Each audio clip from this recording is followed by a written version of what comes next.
Hello Malayali മക്കളെ, വണക്കം. ഇന്ന് വീക്കിലി ടാസ്കിൻ്റെ എപ്പിസോഡ് തുടങ്ങുകയാണ്. അതേപോലെ തന്നെ ഇന്നലെ നടന്ന ഒരു കാര്യത്തിൻ്റെ ബേസിൽ വഴക്കുണ്ടാക്കാം. അത് നമ്മൾ പ്രതീക്ഷിച്ചത് തന്നെയാണ്. വീണ്ടും അതിനെപ്പറ്റി ഒരു വഴക്കുണ്ടാവുന്നുണ്ട്. പിന്നെ ടാസ്ക് ബേസിലും കുറച്ച് വഴക്കുകൾ ഉണ്ടാവുന്നുണ്ട് കേട്ടോ. അപ്പോൾ എല്ലാം നമുക്ക് സംസാരിക്കാം. സ്കിൽ വർക്കർ, അതായത് നമ്മുടെ ട്വിസ്റ്റർ എന്ന് പറഞ്ഞ് നമ്മുടെ അരുണിനെ ദീപക്ക് വിളിക്കുന്നുണ്ട്. അത് ആ ഒരാഴ്ച അയാളുടെ പേരാണല്ലോ. അപ്പം ആ പേര് വിളിക്കുന്നുണ്ട്. ഉടനെ സ്കിൽഡ് വർക്കർ, ലേബർ വർക്കർ അങ്ങനെയുള്ള ഒരു ടോക്ക് അതിനകത്ത് വരുന്നുണ്ട്. അപ്പോൾ സ്കിൽഡ് വർക്കർ എന്ന് പറഞ്ഞ് ദീപക്കിനെ വിളിക്കുകയാണ് നമ്മുടെ അരുണ്. എന്നിട്ട് അങ്ങോട്ടും ഇങ്ങോട്ടും ആ പേരിൽ തന്നെ അങ്ങോട്ടും ഇങ്ങോട്ടും വഴക്കുണ്ടാകുകയാണ്. ഇതിൽ ഏറ്റവും കൂടുതൽ യൂസ് ചെയ്തിട്ടുള്ള അരുൺ അത് കൂടുതൽ ഒത്തിരി തവണ പറയുന്നുണ്ട്. ട്വിസ്റ്റർ എന്ന് പറഞ്ഞത് കൊടുത്തത് വേറൊരു കാറ്റഗറി, ഇതെന്ന് പറഞ്ഞത് ഇന്നലെ ഒരു ഉദാഹരണമായിട്ട് ദീപക്ക് പറഞ്ഞു തന്ന ഒന്നിൽ കൂടുതൽ തവണ പറഞ്ഞിട്ടുണ്ട്. ഞാൻ എന്തുകൊണ്ടാണ് അത് പറഞ്ഞിരിക്കുന്നത് എന്നൊക്കെ. ഏറ്റവും അവസാനം ദീപക്കിനും ദേഷ്യം വന്നിട്ടുണ്ടായിരുന്നു. അതേ ലേബർ വർക്കേഴ്സിനൊന്നും കാപ്പി തരാൻ പറഞ്ഞില്ല, നിങ്ങൾ വേണമെങ്കിൽ ഒറ്റയ്ക്ക് ഉണ്ടാക്കി കഴിച്ചോളാം എന്നൊക്കെ പറയുന്നുണ്ട് കേട്ടോ. അതൊരു ഓവറായിട്ട് ഇറിറ്റേറ്റ് ചെയ്യിപ്പിക്കുന്ന പോലെ എനിക്കും തോന്നിയിട്ടുണ്ടായിരുന്നു. മനഃപൂർവ്വം ഒരു കണ്ടൻറ്റ് ക്രിയേറ്റ് ചെയ്യുക, അത് മോശമാക്കി കാണിക്കുക, അത് തന്നെ വാലത്തൂങ്ങി. ഇന്നലെ അത് ഓക്കെ, ആ രഞ്ജിത്തിന് മുട്ടയെടുത്തതിന് ശേഷം ഓക്കെ സോറി എന്നൊക്കെ പറഞ്ഞ് തീർത്തതിന് ശേഷം പിന്നെ അത് തുടങ്ങേണ്ട ആവശ്യമില്ല. ട്വിസ്റ്റർ എന്ന് പറയുന്നത് അത് നമ്മൾ ഈ വീക്ക് ആ വീട്ടുകാർ കൊടുത്ത, അത് ദീപക്ക് കൊടുത്തതല്ല അല്ലേ. പക്ഷേ അത് ദീപക്കിനെയും അരുണും കൂടെ ഉള്ള ഒരു പേഴ്സണൽ പ്രോബ്ലമായിട്ട് അത് മാറിയിട്ടുണ്ടായിരുന്നു കേട്ടോ. അത് കഴിയുമ്പോഴത്തേക്ക് ഈ ഒരു വീട്ടിൽ കഴിയുമ്പോഴത്തേക്ക് പിരിക്കുന്നത് എനിക്ക് ഇഷ്ടമില്ല എന്നൊക്കെ അരുണ് പറയുന്നുണ്ട്. രണ്ടാക്കി, അതായത് ലേബറും സ്കിൽഡ് വർക്കർ അങ്ങനെ പിരിക്കുന്നതൊന്നും എനിക്കിഷ്ടമല്ല എന്ന് പറയുന്നുണ്ട്. അപ്പോൾ ഒരു വാക്ക് കിട്ടാൻ വേണ്ടി നീ കാത്തിരിക്കുക, ട്വിസ്റ്റ് ചെയ്ത് നീ അത് മാറ്റിക്കളയും, അത് കാരണം കൊണ്ട് നിനക്ക് പറ്റിയ പേര് തന്നെയാണ് കിട്ടിയിരിക്കുന്നത്, ട്വിസ്റ്റർ എന്ന് പറയുന്നുണ്ട്. അപ്പോൾ ഇതെല്ലാം ആലോചിച്ച് അരുണിന് അവസാനം പ്രൊവോക്കഡ് ആയെങ്കിലും അവിടെ വെച്ച് അത് കാണിക്കാതെ റൂമിൽ പോയിട്ട് കരയുന്നുണ്ട് കേട്ടോ. അത് കഴിയുമ്പോൾ വിശാൽ സംസാരിക്കാൻ വേണ്ടി വരുന്നുണ്ട്. അപ്പോൾ ഉടനെ അരുണ് പറയാം, നീ അവൻ്റെ ഭാഗത്ത് നിന്ന് സംസാരിക്കില്ല, നീ വിചാരിക്കുന്നത് ഞങ്ങൾ രണ്ടുള്ള പേഴ്സണൽ അല്ല, നിങ്ങൾക്ക് വേണ്ടി എല്ലാവർക്കും വേണ്ടിയാണ് ഞാൻ സംസാരിക്കുക, പക്ഷേ നിങ്ങളെല്ലാം അവൻ്റെ കാറ്റഗറി കയറിയിട്ട് എന്നെ ഒറ്റപ്പെടുത്തുക എന്നൊക്കെ ആ രീതിയിൽ സംസാരിക്കും. ഒറ്റപ്പെടുത്തൽ എന്നുള്ളൊരു കാര്യം കൂടെ അതിനകത്ത് കൊണ്ടുവരുന്നുണ്ട്. പിന്നീട് വന്നിട്ട് അരുണുമായിട്ട് ദീപക് സംസാരിക്കുന്നതിൻ്റെ ഇടയ്ക്കും നിന്നെ എനിക്ക് ഭയങ്കര ഇഷ്ടമാണ്, പക്ഷേ ആ പേര് ഞാൻ തന്നതല്ല, വീട്ടുകാരെല്ലാവരും കൂടെ ചേർന്ന് തന്നതാണ്.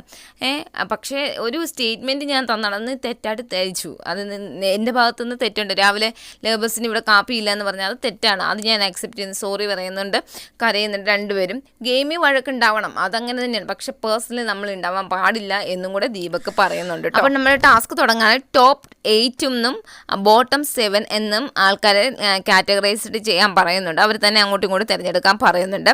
അപ്പോൾ ടോപ്പ് 8 ആയിട്ട് മുത്തുക്കുമറും ജെഫ്രി, തർഷിക, സൗന്ദര്യ, മഞ്ജരി, ജാക്ലിൻ, വിശാൽ, ദീപക്, ഇത്രയും പേര് വരുന്നുണ്ട്. ബോട്ടം 7 ആയിട്ട് രഞ്ജിത്ത്, പവിത്ര, റാണവ്, അൻഷി, അരുണ്, സത്യ, റയാൻ, ഇത്രയും പേരാണ് കേട്ടോ വരുന്നത്. അത് കഴിയുമ്പോഴത്തേക്ക് അതെല്ലാം തിരിച്ചു കഴിയുമ്പോഴത്തേക്ക് പവിത്ര പറയുന്നത്, നിങ്ങൾ എന്ത് ഡിസ്കസ് ചെയ്യുന്നതെന്ന് എനിക്ക് മനസ്സിലാവുന്നില്ല, ഈ ടാസ്കിനെ പറ്റി മനസ്സിലാവുന്നില്ല, എന്തോ നിങ്ങൾ തന്നെ തീരുമാനം എടുക്കും, തന്നെ നടത്തുന്നതൊക്കെ നമ്മളെല്ലാം കേട്ടുകൊണ്ടിരിക്കണം, അങ്ങനെയാണോ ചോദിക്കുന്നത്. അപ്പോൾ അതിൻ്റെ ബേസിൽ മുത്തുക്കുമറുമായിട്ട് പവിത്ര ഒരു ആർഗ്യുമെൻ്റ് ഉണ്ടാവുന്നുണ്ട്. കാരണം മുത്തുക്കുമറാണ് ഏറ്റവും കൂടുതൽ ഇതിനകത്ത് ഇൻവോൾവ് ചെയ്തിട്ടുള്ളത്, അത് കാരണം കേട്ടോ. അപ്പം ടാസ്ക് വരികയാണ് ടോപ്പ് 8. അവരെന്ന് പറയുന്നത് മാനേജേഴ്സാണ്.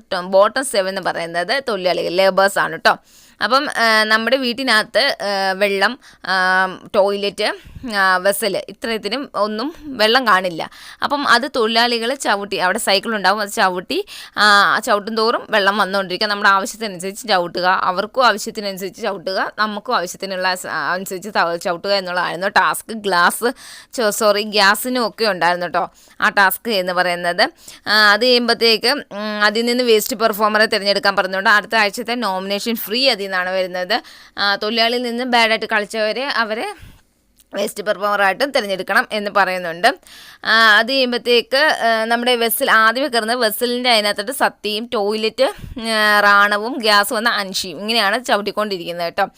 അപ്പം മുത്തുക്കുമർ പറഞ്ഞിട്ട് മാനേജർമാരെ സാറെന്നൊക്കെ വിളിക്കണമെന്നൊക്കെ പറഞ്ഞിട്ട് അപ്പോൾ ഒരു ആർഗ്യുമെൻ്റ് ഉണ്ടാവുന്നുണ്ട്. നിങ്ങൾ റൂൾസ് ഒന്നും വരുന്നതിന് മുമ്പ് ഇങ്ങനത്തെ പ്രശ്നങ്ങളൊന്നും ഉണ്ടാവാൻ പാടില്ല എന്ന് പറഞ്ഞ് മുത്തുക്കുമറും അരുണും കൂടെ നല്ല രീതിയിൽ പ്രൊവോക്ഡ് ആവുന്നുണ്ട്. അപ്പോഴും ട്വിസ്റ്റർ എന്ന് വിളിക്കുന്നത്, കാരണം ഇതിലൊരു പേഴ്സണൽ ഗ്രഡ്ജ് വെച്ച് കളിക്കുന്ന പോലെയാണ് എനിക്ക് തോന്നിയത് അരുണിനെ. ഈ ടാസ്ക് കുളമാക്കുക എന്നുള്ളൊരു എന്താ ഓവറായിട്ട് ആക്ട് ചെയ്യുന്ന പോലെ തോന്നി. എന്തൊക്കെയോ കാര്യസാധ്യത്തിന് വേണ്ടിയിട്ട്, അതായത് ഈ ആഴ്ച ഹൈലൈറ്റ് ചെയ്ത് നിൽക്കണം എന്നുള്ളൊരു വിഷയത്തിന് വേണ്ടി നിൽക്കുന്ന പോലെ എനിക്ക് തോന്നിട്ടോ. അത് കഴിയുമ്പോൾ ഇതെല്ലാം കഴിഞ്ഞ് കഴിയുമ്പോൾ ഇവർ ചർച്ച ചെയ്ത് എല്ലാ കാര്യങ്ങളും തിരിക്കുന്നത്. അപ്പം നമ്മൾ ബാത്റൂമിൽ പോകണമെങ്കിലും അവിടെ സൈക്കിൾ ചവിട്ടണം, നമ്മൾ ഇൻഫോം ചെയ്യണം ഞാൻ ബാത്റൂമിൽ പോകണം, അപ്പോൾ സൈക്കിൾ ചവിട്ടണം എന്ന്. അതായത് ടോയ്ലറ്റിൽ പോകുന്നുണ്ട്, യൂസ് ചെയ്യുന്നുണ്ട്, അപ്പോൾ സൈക്കിൾ ചവിട്ടാൻ ഒരാളെ ഏൽപ്പിച്ച് അയാളുടെ പേരും പറയണം. പക്ഷേ ജെഫ്രി അത് പറയുന്നില്ല. അപ്പോൾ ബിഗ് ബോസ് അനൗൺസ്മെൻറ്റ് ചെയ്യണം, വിധിമുറ മാറ്റിയിട്ടുണ്ട്, അത് കാരണം ശിക്ഷയുണ്ട് എന്ന് പറയുന്നുണ്ട്. അപ്പോൾ രഞ്ജിത്തിനെ കയറ്റി ചവിട്ടാൻ വേണ്ടി ഇരുത്തുന്നുണ്ട്. അത് കഴിയുമ്പോഴത്തേക്ക് കുറച്ച് നേരം കഴിയുമ്പോൾ രഞ്ജിത്തിനോട് പറയുന്നുണ്ട് മതി, രഞ്ജിത്തിൻ്റെ ഇത് കഴിഞ്ഞു എന്ന് പറയുന്നുണ്ട് കേട്ടോ. ആദ്യമായിട്ടാണ് ബിഗ് ബോസിൻ്റെ ഇതിനകത്ത് ഡേ ആൻഡ് നൈറ്റ് ടാസ്ക് ആണ് കേട്ടോ. ഡേയും നൈറ്റും ഒക്കെ ഇങ്ങനെ തന്നെയാണ്. അവർക്ക് ഓരോരോ സ്ഥലങ്ങളും ഈ തൊഴിലാളികൾക്ക് കിടന്നുറങ്ങാൻ വേറെ സ്ഥലം കൊടുത്തിട്ട് അവിടെ അവർ ഉറങ്ങാൻ പറ്റുള്ളൂ. ഹൗസ് മേറ്റ്സ് അതായത് മാനേജേഴ്സ് വീട്ടിനകത്തുമാണ് കേട്ടോ ഉറങ്ങാൻ പാടുള്ളൂ. പിന്നെ സ്ഥലം മാറി കിടക്കാൻ പാടില്ല എന്നൊക്കെ പറയുന്നുണ്ട്. ഇന്നത്തെ എപ്പിസോഡിൽ ഇത്രയായിരുന്നു. നാളെയെങ്കിലും നല്ല രീതിയിൽ കളിച്ചാൽ മതി എന്ന് വിചാരിക്കുന്നു. നാളെ എന്താകും എന്തെന്ന് നമുക്ക് കണ്ടറിയാം കേട്ടോ.